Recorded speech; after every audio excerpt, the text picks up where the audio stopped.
Our next speaker, this is going to be terrific. In October of last year, Boaz Almog and his colleagues in the Superconductivity lab at Tel Aviv University demonstrated how a superconductor disk can be trapped in a surrounding magnetic field. And this is a phenomenon called quantum levitation. And now we get to see it as well. So, ladies and gentlemen, all the way from Tel Aviv, Dr. Boaz Almog.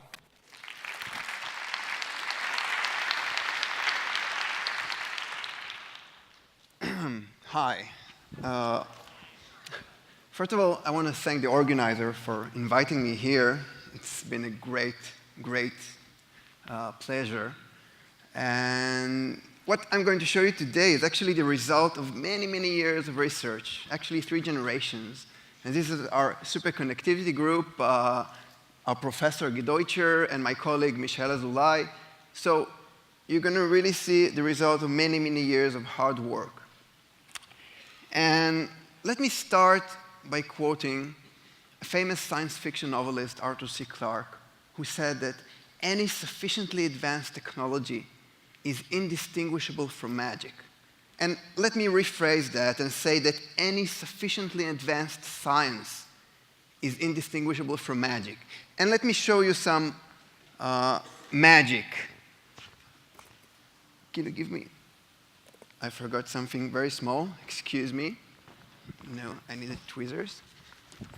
Sorry. I need some props. I'm a physicist, so I'm sorry for that. So I have here a very cold superconductor, a disk, which is a superconductor. And when I put this superconductor, I can't touch it with my fingers. That's why I needed the tweezers. And it just levitates. I don't know if you can see this, but maybe you could help them. It just levitates in free air. Okay? Now, there's no strings, nothing. It just levitates. Now, this is actually not magic. This is actually quantum physics. And I know I'm not going to get inside quantum physics. It's quite complicated and maybe boring, but in order to understand this new physics, this new nature, we need to develop a new intuition, because this is nothing like we know in our everyday life. So I'm going to give you a little bit of this new intuition, so you won't think it's magic. So superconductivity is actually quite an old phenomenon. It was discovered in 1911 by the Dutch physicist Kamerlingh Onnas. And if you look at the definition of superconductivity in Wikipedia, which is not always reliable, but in this case it's okay, superconductivity is a phenomenon of exactly zero electrical resistance and expulsion of magnetic fields which occur in certain material.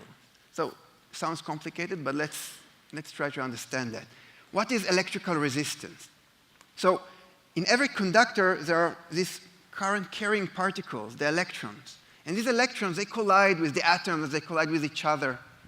And they lose a certain amount of their energy. And we all know that because, they dissipate their energy into heat. And in our everyday life, there is always some friction. In everything we do, we lose a certain amount of energy. But not here. In superconductor, they do not lose any of their energy. It's a quantum state of the matter. Now, it turns out that it's not the only thing. And as another physicist, Meissner, discovered, superconductors and magnetic fields have a very unique relationship. And it turns out that superconductors do not like magnetic fields. They try to expel the magnetic field from the inside. And how do they do that? Simply by driving currents inside, because currents do not cost any energy. They are superconductors. So they will create small electromagnets which will cancel the external field. I'm sorry for the technicality. It will soon be over, I promise. Now, the combination of both effects is a superconductor. Now, do you understand the levitation yet? No. So that's not enough. there's only one thing left. And the fact that life isn't perfect, and we know that life isn't perfect, and it's good for us because sometimes magnetic field lines, strands of magnetic field remain inside this superconductor. And because this is a quantum physical effect, quantum effect, the magnetic field behave like quantum particles, like quantum object. You can see here in this film taken by a Japanese scientist how this flux line, how these magnetic field lines, they flow discretely inside the material. Remember, this is magnetic field lines, and they behave like particles because this is quantum physics. And if you look closely at the film, you see that some of these fluxons, some of these flux lines are pinned. They do not move. And the reason for that is that the superconductor doesn't like the magnetic field lines moving around. So what it actually does, it locks them in place. And by doing that, it locks itself. Look, this is the disk before we cooled it. The magnetic field lines just go through and through. And when we cool it, some of it is expelled. This is the Meissner. But some of it remain, and the superconductor locks these magnetic field lines, invisible lines. And what actually happens is quantum locking, quantum levitation. And let me show you how it really looks like. So again, I have this superconducting disk. I have to cool it with liquid nitrogen because all these nice properties only happen below a certain temperature. That's the downside, for now at least, until we find new materials. So I'm going to take this superconductor, and now I can lock it. I can force the magnetic field lines inside the material, and it will stay locked. I can rearrange the fluxon. It will stay locked like this, or like this. And it is three-dimensional locking. This is not repulsion. It's not like two magnets. No, nothing like that. Because if I turn this upside down, it just stays. Okay? Forget everything you know about classical physics. This is different. Okay? That's my point to you. Forget everything. It's difficult, right? So, now that we understand that, yeah, we understand, that quantum locking and quantum levitation is just the superconductor trying to keep everything as it is, to keep the magnetic field as it is, you wouldn't be surprised to find that if I take this circular magnet, these are two circular magnets, the superconductor will have no problem circulating, moving around the axis of symmetry, because as long as it's rotating, nothing changes. It's symmetric. So if I'm going to take this superconductor, I'm going to lock it inside. Now I get frictionless motion, and it's still levitating, and I can turn it upside down, I can move it, and it rotates without any friction besides the friction of air, of course. So the basis of any quantum levitation application, at least that I think of, in the future, would be the frictionless motion that we get here. So before I go on and show you more about the levitation itself, let me tell you a little bit about the material, the superconductor itself. Now, I won't go into details, but there is something very important you should know about this. And mainly that most of this disk, you see this is a few millimeter thick disk, most of it is non-superconducting. It's just substrate and thermal cover and so on. And the actual superconductor is only half a micron thick, less than the thickness of a hair, a human hair. And this half a micron thick superconductor levitates more than 70,000 times its own weight. It's a remarkable effect. It's a very strong effect. Why? Because it's quantum physics. It's a new set of intuition. Now, I just want to give you an impression of how we do it, how we get this superconductor. Well, it's quite complicated because the superconductor needs to be very high quality and have specific properties. But basically what we do is very simple. We take this sapphire disk, and you can see the glow behind the disk. These are just atoms that we throw on the sapphire. It's quite simple. The atoms fall on the sapphire, and they just grow if you have the right recipe.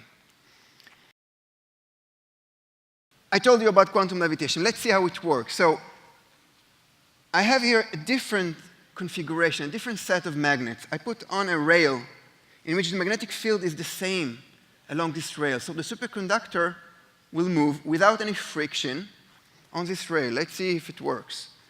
I'm going to cool it a little bit more. And then I'm going to lock it on top of this rail. And you see, it just levitates. If I had a 20 meters long rail, it would just go without any friction. You see, the amount of energy I need to move this disk is minimal because there's no friction. If I take this circular rail, you see these are just two circles of magnets. And if I take the disk and put this on the rail, you'll see that it immediately starts moving. I give it a little push, and that's enough. It will keep rotating until it warms up. So there's no friction at all.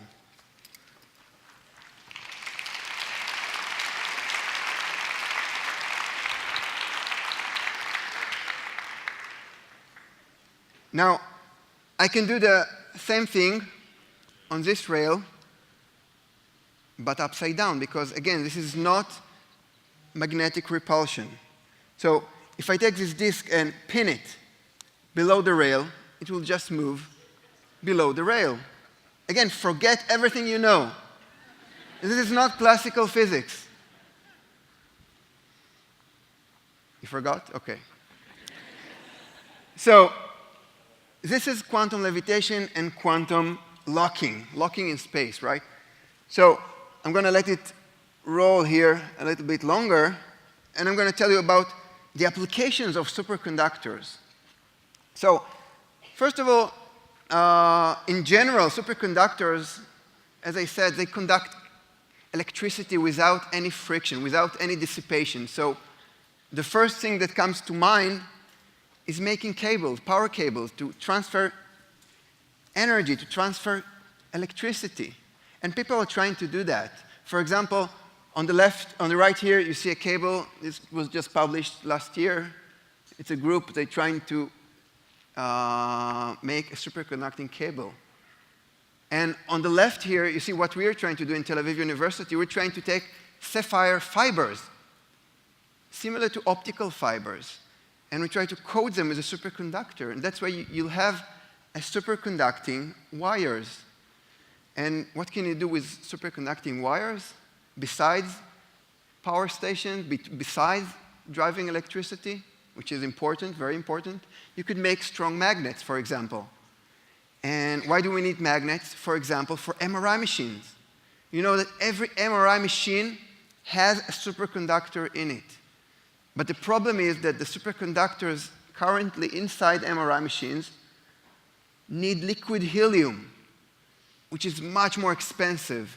So the whole big MRI machine that you see is just a liquid helium liquefier. So if you could make an MRI machine with this new type of superconductors, they would be smaller and cheaper. And this one is actually, I found this online. There's a company that already make MRI machines, small MRI machines. And of course, if you would have superconducting wires, you would have better particle accelerators, and you could store energy, again, because there is no resistance.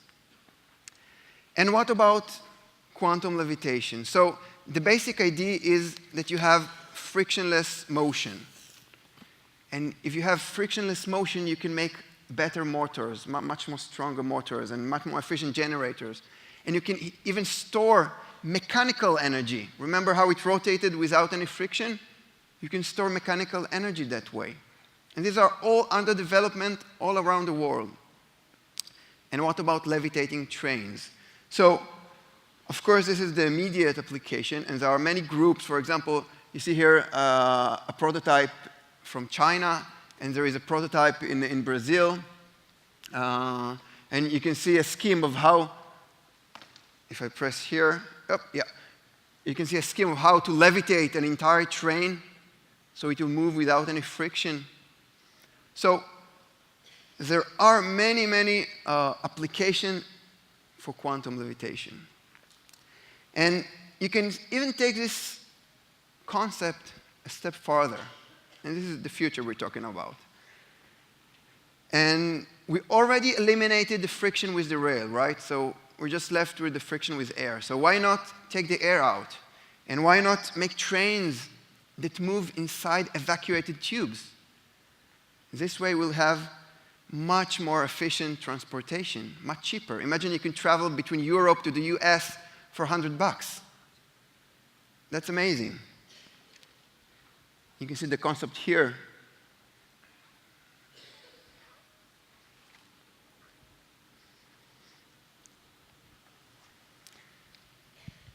And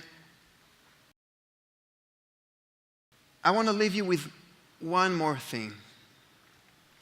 And I want to show you a demonstration which will summarize all the properties of quantum levitation, I think, in my opinion. And what I'm going to do, I'm going to first cool another disk. So bear with me.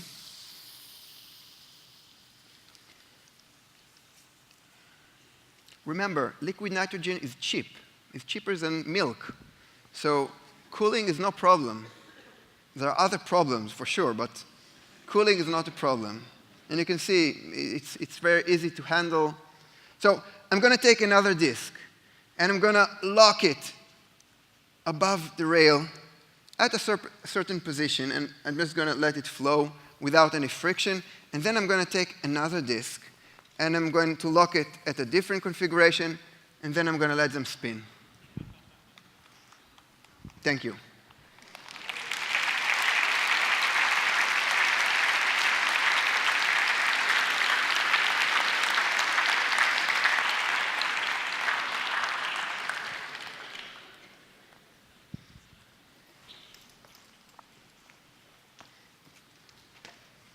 I can play with this for hours, so. Are you done? Are you? I can play. I can keep on playing with it. I have no problem. No, that's terrific. We'll talk while this is going on. So, so I know the problem here is warming, right? But how long would this last if you had a temperature-controlled room? It depends on the isolation. You know, if you're making a large, or at least 1 meter, 1 meter train, you could make it last 4 hours for a day. You have specific special cryostat that isolate the liquid nitrogen, and then you could just last 4 hours. It's like refueling the train, for example. And so, so let me just get it straight what it would take to build a perpetual motion machine, and if such a thing is even possible. Because I'm always told it's impossible. It's not a perpetual motion because you have to cool it. And in this case, we have the friction with air. So you have to give it a nudge once in a while, so it will overcome this friction. But in your evacuated tube? So in the evacuated tube, in principle, yes, it will keep on going forever. Yeah. So how cheap would it be to actually run? It would be free to run, right? Once you have the evacuated tube. No, you still need the cost of the acceleration. You have to get to a certain speed. Once you get to that speed, it's almost energy free. You keep on moving in that speed, and then you have to decelerate, and that's it. It will be much, much cheaper than currently rails and airplanes, and much more energy efficient. Yeah, for sure. Yeah. And what's next? What's the new thing coming out of Tel Aviv next? I hope that we'll have fibers soon, in a year or two. And once you have wires, superconducting wires, you can actually do anything. You can do electronics. You can do you can transfer currents in them, electromagnets. Anything is possible. And the previous talker just mentioned in brief words about building with the nanotubes an elevator to space. How would this elevator go, it will levitate with quantum levitation because there's no friction. So you have to combine technologies. That's it. Well, the next generation is very lucky. Thank you so much for being here. Thank you.